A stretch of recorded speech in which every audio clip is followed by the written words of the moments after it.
Good evening, ladies and gentlemen. How are you? Well, I am as blessed can be today. Not to mention, I hope all of you had a great time for the month of April as it's coming to an end. And believe me, all good things must come to an end for the month of April. I mean, we got a little less than 6 weeks until school comes to an end and summer vacation is coming along. Not to mention, we also got a lot of kids graduating from high school, going into college, and a lot of college kids graduating from college and so forth. But enough said. I want to get into the message entitled, let's see, the abundant. I'm going to tell you, it's the abundant life God promised to live. All right. Now, what does the Bible say exactly? The Bible, the abundant life Jesus promised in John 10:10 encompasses fullness of life in this, both in this life and for eternity. It is the kind of life marked by deep, meaningful relationship with God through Jesus Christ, characterizing by forgiveness, peace, and eternal salvation. This life overflows with joy, purpose, and spiritual fruitfulness, guided by God's presence and provision. The abundant life Jesus promised begins now for believers who trust in Him as they abide in Him. Ultimately, the abundant life offers a profound sense of fulfillment and completeness found exclusively in knowing and following Jesus Christ. Now, from the Old Testament, Jesus promised abundant life in the New Testament, which I'm going to be saying right now from the New Testament. In John 10:10, Jesus said, "The thief comes only to steal and kill and destroy. I came that they may have life and have it abundantly." In context, Jesus had recently healed a man born blind, whom after much questioning, the Pharisees had cast out of the synagogue. Jesus found the man, revealed himself as the Messiah, and invited him to express his belief in him. He also indicted the Pharisees' spiritual blindness and disbelief, saying in John 9:41, "If you were blind, you would have no guilt. But now that you say we see, your guilt remains." All right. John 10 continues into judgment of the religious leaders and illustrations of Jesus's identity, this time using various metaphors relating to shepherding. For instance, Ezekiel 34, verses 1 through 10, John 10 through 7, John 10, 7, and 9 identify Jesus as the door for the sheep. And in John 10:11 and 14, Jesus referred to himself as the good shepherd. John 10:10 serves as a juxtaposition of the good shepherd who carefully tends the sheep with thieves who do not come for the good of the sheep of or their owner. Rather, as Jesus indicates, they come only to steal, to kill, and to destroy.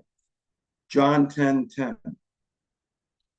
While in contrast, Jesus comes to bring us abundant life. When it says that Jesus came that they may have life and have it abundantly. He did not bring both life and abundant life as if those are two separate things. Rather, he brings life abundantly. In the Greek, life refers to the basic reality of living in the literal sense, as well as the life in the figurative sense. The life that Jesus brings is essential for living, but it is also over and above, overflowing and more than it is necessary. The New Testament epistles talk about new life in Christ, from Ephesians 4:22 through 24 and Colossians 22 verses 11 through 15 and 31 through 4 through 11 through 4. No, 33 verses, I'm sorry, it's Colossians 2, 11, 15 and Colossians 3, 1 through 4. Now, implications for today. Jesus alone brings fullness of what life truly is. God is the author and creator of life.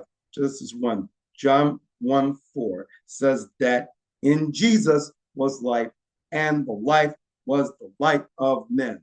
In Jesus, we can know and live the fullness of purpose for which we were created. Sin brought death into the world. Genesis 3, Romans 6:23, Ephesians 2, verses 1 through 10. When God restores life, John 14:5. Jesus defeated death on the cross. 1 Corinthians 15:56 through 57. For those who believe in him, that means physical resurrection to eternity with God.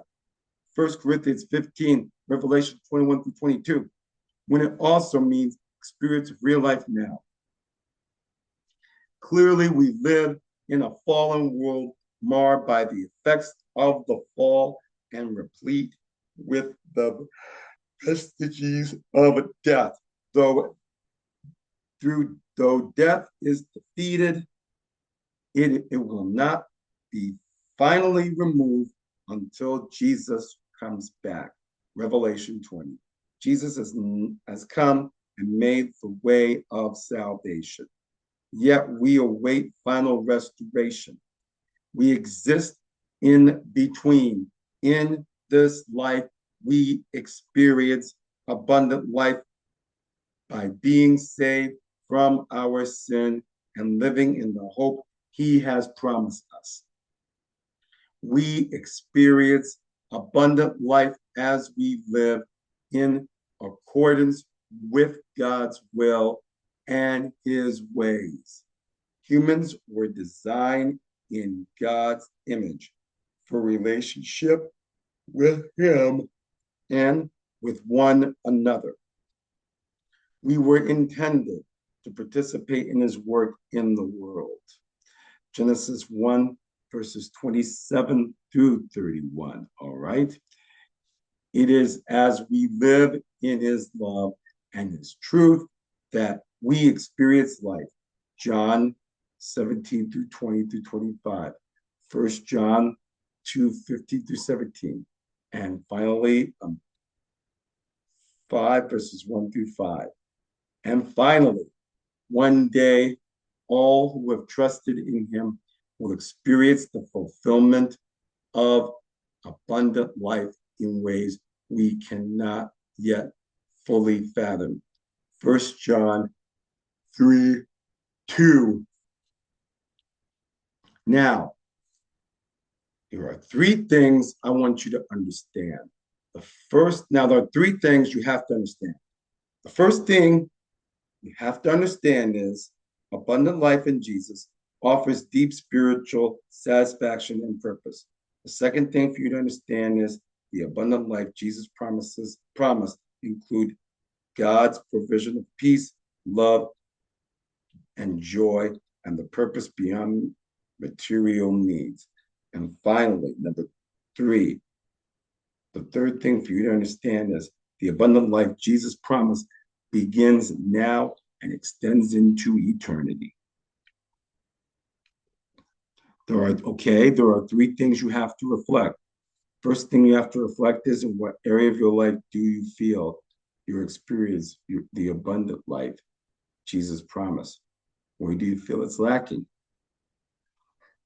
The second thing you have to reflect is, how has your understanding of abundant life changed over time, and how does it align with what Jesus described in John 10:10? And the last thing for you to reflect is, what practical steps can you take his week to more fully embrace and live out the abundant life Jesus offers?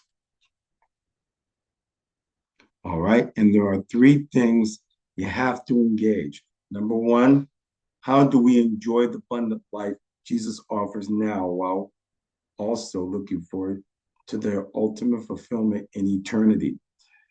Next, you have to engage in is considering the contrast Jesus draws between himself and the good shepherd and the destructive intentions of thieves.